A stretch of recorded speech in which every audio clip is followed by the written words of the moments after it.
আসসালামু আলাইকুম আপা, আমাকে ডেকেছেন? আসেন আপা।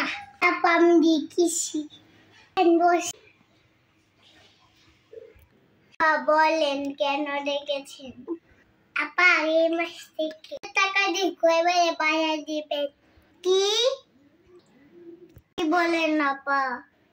চারদিকে এত খরচ, জিনিসপত্রের এত দাম, এর মধ্যে আবার 2000 টাকা বাড়িয়ে দিলেন ঘর ভাড়া। আপা এত টাকা কিভাবে দিব? আমার পক্ষে তো এত সম্ভব না। আমি এত কিছু বলছি না। ভাড়া দিতে পারি থাকতে পাইবেন, না পাই বাসা ছেড়ে দেবেন। আমার শেষ কথা।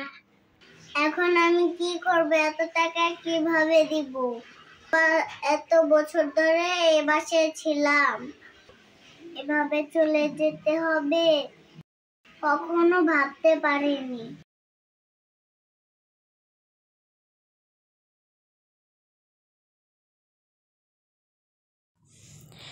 এটাই শহরের বেশিরভাগ মানুষের জীবনের চিত্র।